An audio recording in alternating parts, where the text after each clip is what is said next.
इंसान पर हालात का बिगड़ जाना, कमजोरी आ जाना, कर्ज का आ जाना वो बात अलग है, लेकिन उसका कोशिश ना करना, उसको अदा करने की जद्दोजहद ना करना, और अगर कोई तलब नहीं कर रहा तो उसका चुप रहना और देखना कि अगर काम चल सकता है तो चलो ठीक है चलता रहे, इससे उसकी तरक्की रुक जाती है। आप ये ना समझा करें कि मैं सवेरे उठ नहीं रहा तो वजह क्या है। उसकी वजह यह है कि हो सकता है रात को जो खाया था उसमें नुक्स हो और उस लुकमा हराम की वजह से शैतान का गलबा ज्यादा हो गया हो, फजर में बंदा उठ नहीं सका। इन बातों को जरूर जहन के अंदर जगह दे। लेने देने के मामलात के अंदर हद्दुल इम्कान कोशिश फरमाए, हद्दुल इम्कान। मेरे ऐसा फरमाया करते थे तुझे बुखार चढ़ जाना चाहिए जब तू किसी के पैसे देने वाला हो, बुखार चढ़ा हुआ हो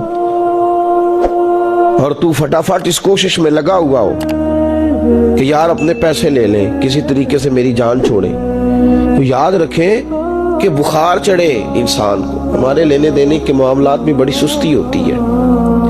हम बेजा, मैं हैरान होता हूँ, एक शख्स पे कर्ज भी है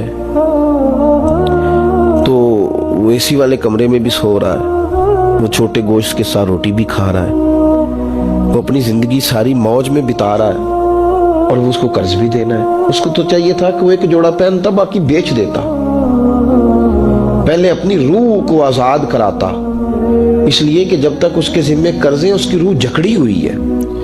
उसको चाहिए था वो जद्दोजहद करता। अगर 2 मिनट के लिए उसे मकान जायदादें देनी पड़ती है तो भाई दे डाले। कल को अगर फिसल गया उसका पैर सड़क पे और वो उलझ गया, उसे अल्लाह के हुजूर जाना पड़ा तो उसे तो लोग पकड़ लेंगे। और हमारे यहाँ तो मसाइल भी वारस जो होते हैं ना, वारस, उनका तो काम ही बड़ा अनोखा है। अगर तू नहीं ना दे सका पैसे तो बेटे से तू क्या उम्मीद रखता है? बेटा किसका है? तो अगर तूने नहीं दिए तो बेटा क्या बड़ा नफीस है, फटाफट दे देगा। नाराज तो नहीं हो जाएंगे आप जरा? मेरे भाई हैं, आप जरा मेरी बात पे गौर करें। अगर मैं कर्ज किसी का दबा के बैठा हूं पैसा, तो बेटा किसका है? मेरा ही है ना। एक बात एक दोस्त ने एक दफा मुझे भेजी, उसने बात बड़ी मुझे अजीब लगी। उसने कहा कि एक शख्स का इंतकाल हो गया, तो वो जब उसको दफन करने लगे, जनाजा पढ़ के, तो एक आदमी ने उसकी चारपाई पकड़ ली। उसने कहा इसने मेरा 45 लाख रुपया देना है, पहले पैसे दोगे फिर दफन करने दूंगा, पैसे दे दो दफन कर लो। जोर से पकड़ी, अब रश है, 3 बेटे भी थे तो जायदाद भी थी, सारा कुछ था। उन 3 बेटों से लोगों ने कहा कि तेरे अब्बे को वो दफन नहीं करने दे रहा, शोर है। तो और वो बंदा भी वो था जो बड़ा करीबी था उसका, उसके वालिद का पार्टनर था, ताल्लुकात थे। तो उसने कहा कि पहले पैसे दो फिर दफन करने दूंगा। अब वो 3 बेटे कहने लगे किधर से पैसे दें, 45 लाख ही कह दिया है, हमें तो अब्बा ने कोई नहीं बताया, हालांकि जायदादें हैं, मकान है, सारा कुछ है, तो भाई हम किधर से दे? चलो 2-4 लाख की ठीक है, वो थोड़ा सा करे नरम रवैये को तो हम करते हैं, शोर तो है, लेकिन किधर से दे 45 लाख? जब बात बहुत तेज हो गई, शोर हो गया, वो इंसान मजनू बन के उसने चारपाई थामी हुई है, कहता नहीं पहले पैसे दोगे फिर दफन करने दूंगा। 3 बेटे थे तो एक बेटी भी थी। बेटी को घर में पैगाम गया कि तेरे अब्बा को दफन नहीं होने देते। उसने सारा जेवर उतार के भेज दिया। उसने कहा उस चचा से कहो मेरे अब्बा के उस दोस्त से जिसने कर्जा लेना है कि ये रख ले और मैं थोड़े थोड़े करके पैसे लौटा देती हूँ, पर मेरे बाप को मरने के बाद यूं रुसवा न करे, उसको दफन तो होने दे, मैं एक पाई दे दूंगी, मेरा वादा रहा। जब वो बेटी ने 8-10 लाख का जेवर भेज दिया तो वो कर्जा लेने वाला शोर करने लगा। उसने कहा ओ मुझे पता चल गया, मुझे माफ कर दो सारे और इसे दफना दो। का क्या हुआ? तो वो कहने लगा मैंने इससे 45 लाख लेना नहीं था, मैंने देना था। तो मैं गौर कर रहा था कि अगर तो मैंने ऐलान कर दिया ना कि 45 लाख मैंने देना है तो 110 निकल आएंगे वारस कि मुझे भी दो, मुझे भी दो। तो मैंने ये रवैया इसलिए इख्तियार किया है कि मैं देखो इसका असल वारस है कौन। तो असल वारस वो बेटी है जिसने अपने कानों से बुंदे भी उतार के भेज दिए और जिसने अपने वो शादी वाले दिन पहनने वाले जेवरात पहली रात का वो उसने जेवर भी सारा उतार के दे दिया। उसने कहा कि बाप का कफन न मैला हो जाए तो असल वारिस में बच्ची है। उसने कहा इसने मुझे वसीयत की थी हर एक को ना दे देना, मेरे असल वारिस को देना, तो मुझे असल वारिस मिल गया है, अब मैं किसी और को नहीं दूंगा, इस बेटी को दूंगा जिसने बाप के लिए कुर्बानी दी। तो याद रखे जिन्ना तू पाप कमाए हो किथे नहीं तेरे कर दे। तो इस लेन देन के मामला अपने साफ सुथरे रखें, इनके अंदर किसी किस्म की वो चीज़ ना पैदा करें कि जो हमारे लिए बड़ी बाइस परेशानी बन जाए। तो मैं ये समझाना चाह रहा हूँ आप हजरात को, अपने भी भाइयों को, दोस्तों को, कि कोशिश फरमाएं कि आप, और ये याद रखें, वो मेरी अम्मा कभी कभी मेरे ननिहाल से ना कोई चीज़ आती थी ना बतौर तोहफा के किसी चीज़, तो मेरी अम्मा कहती थी मेरे मामू से या मेरे नाना से कि बस ठीक है ये आप थोड़ा सा दे जाएं बाकी ले जाएं। तो कहते नहीं रख ले। तो अम्मा कहा करती थी कि अपने घर से बंदा खाए तो फिर ही पूरी पड़ती है, कोई देगा तो क्या उसमें कितनी देर, एक दिन बंदा खा लेगा। वो कहा करती थी कि अगर पूरा करना है ना खर्चा तो बंदा अपनी कमाई से पूरा करे तो पूरा होता है। अगर किसी के 10,000 से आप समझते हैं कोई फायदा होगा तो कुछ नहीं होता। आपके दस्तो बाजू जो हिम्मत करके लाएंगे उसी से गुजारा होगा। किसी का 50,000 रख के कितना वक्त बीत सकता है, 1 लाख से क्या मतलब, क्या बंदा कर सकता है। तो सहारे ना ढूंढो, खुददार बनो। तरीकत में, तसव्वुफ में खुददारी, तिरमिजी शरीफ की एक हदीस है मुझे बड़ी पसंद है। मैं समझता हूँ ये हदीस अगर लोग समझ जाए ना तो बात बन जाए। नबी पाक सल्लल्लाहु अलैहि वसल्लम ने लोगों से कहा, लोगों चाहते हो कि तुम अल्लाह के महबूब बन जाओ? तो सहाबा के चेहरे खिल उठे। कहा या रसूल अल्लाह सल्लल्लाहु अलैहि वसल्लम बिल्कुल चाहते हैं। फरमाया जो अल्लाह ने तुम्हें दिया है उस पर राजी हो जाओ, अल्लाह के महबूब बन जाओगे, अल्लाह तुमसे प्यार करेगा। और फिर फरमाया चाहते हो कि लोग भी तुमसे प्यार करें? लोग भी करें या रसूल अल्लाह, दिल करता है। तो नबी पाक ने फरमाया किसी बंदे की जेब की तरफ कभी ना देखना, जो सामने वाले की जेब में है उससे बच जा, उसके माल पर नजर डालनी छोड़ दे, लोग भी तुझसे प्यार करने लग जाएंगे। लोगों के माल की तरफ ना देख। आप रख लें किसी का 500 रुपया भी, वो कहेगा बंदा ही नहीं सही, मेरा 500 खा गया।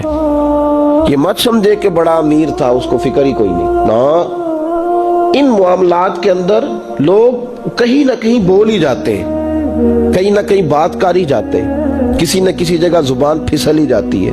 तो मेहरबानी फरमाएं, मेहरबानी करें, आप इस बात पे जरूर गौर करें। और ये मेरी अपील है, आप मेरे पीर भाई हैं, अजीज हैं, कि कोशिश फरमाएं लेन देन के मामलात को 110% साफ रखें। कोशिश करें जहाँ कोई चीज़ देनी है, खरीदारियाँ बाद में होती रहेंगी, जायदादें बाद में बनती रहेंगी, कर्जे नहीं होने चाहिए, कर्जा नहीं होना चाहिए। मैं एक बुजुर्ग से कभी कभी मिलता था तो मैं कहता था हज़रत जी हालात कैसे हैं? तो कहते हैं अल्हम्दुलिल्लाह किसी का देना कुछ नहीं, अल्हम्दुलिल्लाह किसी का। तो उस शख्स वो जब बात करता था तो मुझे यूं लगता था कि जैसे वो शख्स नारा लगा रहा है, अल्हम्दुलिल्लाह किसी का देना कुछ नहीं, ये अल्लाह ताला का शुक्र है। और फिर वो कभी कभी ये भी कहा करते थे किसी से 200-250 लेना होगा, मैंने देनी कोई शय नहीं। कोई कभी कभी टटोलोगे तो मेरा किसी तरफ कोई निकल ही आएगा, लेकिन मैंने किसी का देना कोई नहीं। मेरे असा फरमाया करते थे हमारी तो तरीकत भी बड़ी दलेर है। मैंने एक दफ़ा कहा हुजूर नजरिया तरीकत क्या? फरमाने लगे हमारी तो तरीकत भी बड़ी खुददार है, हम मुरीदों का खर्च नहीं कराते, हम तो कई दफ़ा मुरीदों पे खर्च कर डालते। हमारी तो तरीकत भी बड़ी तवाना है, ने तो मिजाज ही बड़ा अनोखा पाया है। तो मेहरबानी फरमाए लेने देने के मां। एक हदीस बुखारी में बड़ी मजेदार है, बुखारी में, सुभान अल्लाह। और बुखारी शरीफ कुरान मजीद के बाद उम्मत मुस्लिमा के पास सबसे मोतबर किताब का नाम बुखारी शरीफ है। नबी पाक सल्लल्लाहु अलैहि वसल्लम ने फरमाया एक भाई अपने भाई से कर्जा लेने लगा, एक दोस्त अपने दोस्त से पैसे लेने लगा। उसने कहा यार पैसे तो मैं दे देता हूं पर कोई गवाह। उसने कहा गरीबों के गवाह नहीं होते, मेरा गवाह अल्लाह है।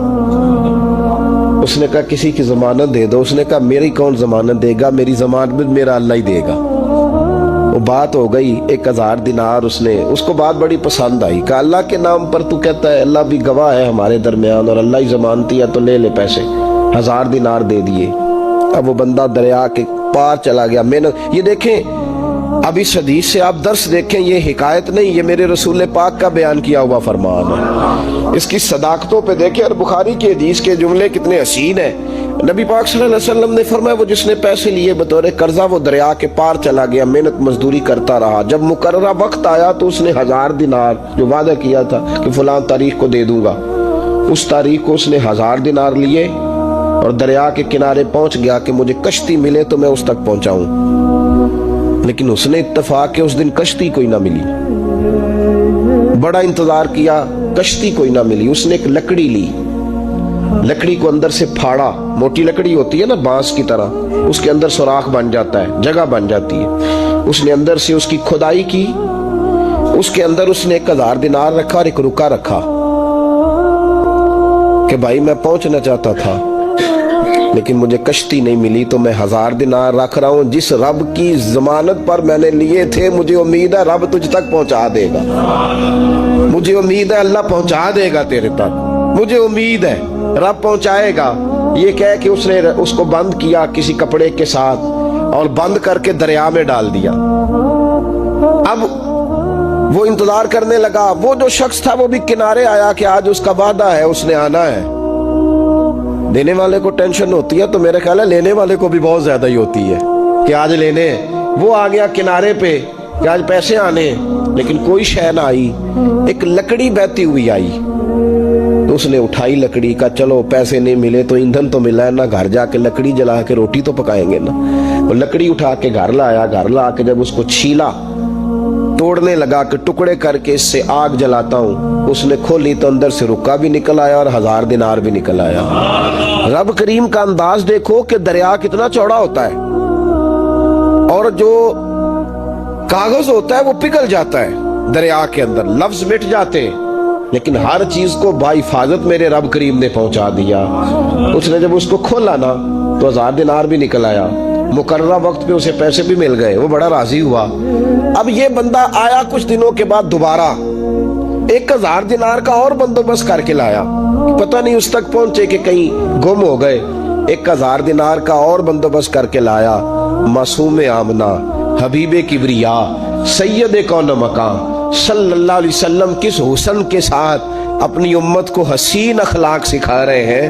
نبی پاک علیہ السلام فرمانے لگے غلاموں ایک اور 1000 دینار لے کے دروازے پہ آیا اور دستک دے کے کہنے لگا میرا رب گواہ ہے کہ میں نے کوشش کی تھی پر مجھے کشتی نہیں ملی، میرا رب گواہ ہے کہ میں نے ہمت کی تھی پر موقع نہیں ملا، اللہ جانتا ہے جس رب کی ضمانت پہ میں نے تجھ سے پیسے لیے کہ میری کوشش پوری تھی پر موقع نہیں ملا، میں آیا ہوں پیسے رکھ لے۔ اس نے کہا اگر اللہ تیرے اور میرے درمیان گواہ تھا پھر وہ کریم بھی بڑا ہے، تو نے دریا میں ڈالے تھے تو رب کریم نے بحفاظت مجھے پہنچا بھی دیے اور تیری عزتوں کو اس نے برقرار رکھا ہے، میرے دل میں تیری گویا قدر بڑھ گئی ہے۔ او بھائی جو رب کریم پہ بھروسہ کرے، جو اللہ پہ بھروسہ کرے اور ارادہ کرے، اور اسی طرح کی ایک اور حدیث سیاستہ میں موجود ہے، نبی پاک صلی اللہ علیہ وسلم نے فرمایا ایک بندے کا ارادہ تھا قرضہ دینے کا، اس کا پروگرام تھا واپس کروں گا پیسے، محنت کر رہا تھا، جدوجہد کر رہا تھا، کوشش تھی، وہ نیت اس کی صحیح تھی، دبانے کا 1% بھی ارادہ نہیں تھا، کوشش جاری تھی، ہمت کر رہا تھا، فوت ہو گیا۔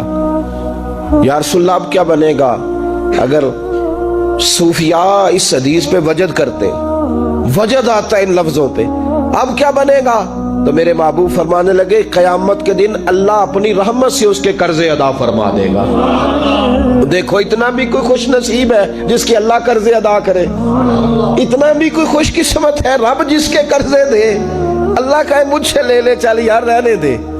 اور بھائی ان لفظوں کو دیکھیں نا، حدیث مبارکہ میں سرکار دو عالم صلی اللہ علیہ وسلم نے فرمایا قیامت کے دن 2 بھائی، ایک بھائی پہلے انتقال کر گیا، ایک بعد میں فوت ہوا، جو پہلے چلا گیا اس کے کچھ حقوق بعد والے نے دینے تھے، سمجھ لے کچھ قرضے تھے، اب وہ پہلے فوت ہوا، اسے بعد میں احساس ہوا، اس نے کوشش بھی کی، معافیاں بھی مانگی، لیکن اب وہ فوت ہو چکا تھا۔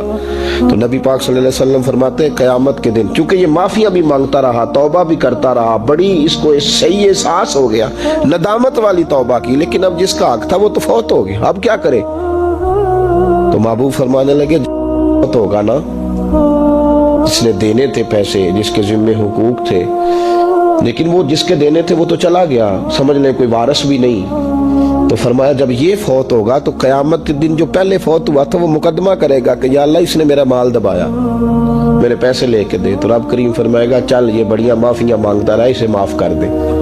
اللہ فرمائے گا، وہ کہے گا نہیں یا اللہ مجھے بڑا ستایا، مجھے بڑی تکلیف دی، میرے حقوق ضائع کیے، میں نہیں معاف کرتا. تو رب کریم فرمائے گا ذرا اوپر اٹھنا، چل بعد میں بات کرتے ہیں، اٹھ تو صحیح. وہ جنت میں ایک محل بنا ہوا ہے، ذرا اس کی طرف تو نظر ڈال. اس نے نظر ڈالی تو یہاں تو کوئی اچھا انجینئر بنائے کوئی مکان تو نظر جو ہے وہ ہٹتی نہیں. تو جس مکان کو رب تیار فرمائے، جس کو اللہ بنائے، اس سے نظریں کیسے ہٹتی ہوں گی؟ اس نے دیکھا تو دیکھتا ہی گیا، دیکھتا ہی گیا. عرض کرنے لگا مولا یہ کس کا مکان ہے؟ تو محبوب علیہ السلام فرماتے ہیں رب کریم نے فرمایا اس کا ہے جو اس کی قیمت دے گا. کہ یا اللہ کون قیمت دے گا؟ فرمایا تو بھی دے سکتا ہے. یا اللہ میں غریب فقیر، میں کیسے قیمت دوں؟ تو اللہ فرمائے گا چل تو اپنے بھائی کو معاف کر دے، میں محل تجھے دے دیتا ہوں، تو معافی دے دے، محل تیرا ہوا. تو حضور فرماتے ہیں 3 دفعہ بولا، کہنے لگا یا اللہ میں نے معاف کیا، یا اللہ میں نے معاف کیا، یا اللہ میں نے معاف کیا.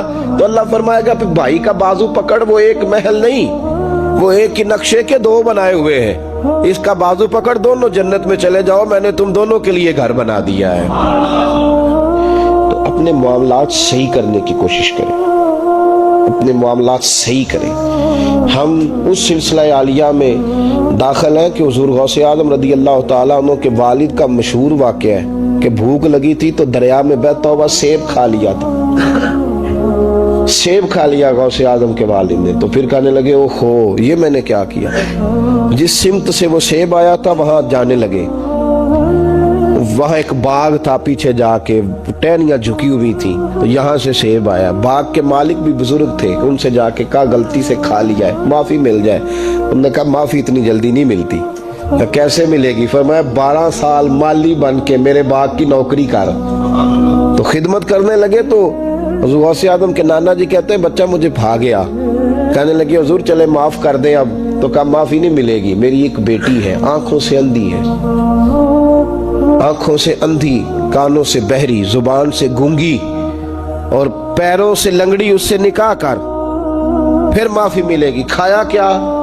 ایک سیب. تو حضور غوث اعظم رضی اللہ تعالیٰ عنہ کے والد کہنے لگے مجھے گوارا ہے، آپ کر دیں نکاح، پر وعدہ کریں مجھے معاف کر دیں گے نا؟ تو کہتے ہیں نکاح ہو گیا. جب پہلے دن میں حجلہ عروسی میں داخل ہوا تو میں نے پلنگ پر کوئی معذور نہیں، جنت کی حور کی مثل عورت بیٹھی دیکھی، اور جس کا حسن بتاتا تھا کہ چہرے سے زیادہ باطن میں اللہ نے روشنی عطا فرمائی ہوئی ہے. فرماتے میں نے اس کے قریب جا کر تو کون ہے؟ مجھے تو کچھ اور بتایا گیا تھا. فرمایا تجھے بتایا گیا تھا کہ آنکھوں سے اندھی ہے، اس لیے کہ کبھی غیر محرم کا چہرہ دیکھا ہی نہیں، کانوں سے اس لیے بہری ہے کہ کبھی غلط بات سنی نہیں، کسی غلط کے پاس بیٹھی نہیں، اور زبان سے اس لیے کہ گونگی ہے کہ غلط جملہ کبھی نہیں نکلا، یا اللہ کا قرآن نکلا ہے یا محمد عربی کا درود و سلام نکلا ہے، غلط جملہ نہیں نکلا. اور ٹانگوں سے اس لیے لنگڑی ہے، کسے اپنے باپ کے گھر کا رستہ تو آتا ہے، سوائے اس کے گلی کا اور کوئی موڑ نہیں جانتی. اس نے پاکیزگی سے وقت گزارا. حضور غوث اعظم کے والد کہتے ہیں میں اپنے لین دین کے معاملات سیدھے کرنے گیا تو سادات کے گھر کی حور مجھے ملی، اور جب میں اس حور سے ملا تو پھر رب نے مجھے عبد القادر جیلانی جیسا بیٹا عطا فرمایا، غوث پاک جیسا بیٹا دیا. تو گئے تو معاملات سیدھے کرنے تھے، تو اللہ نے ولایت کے امام کا باپ بنا دیا.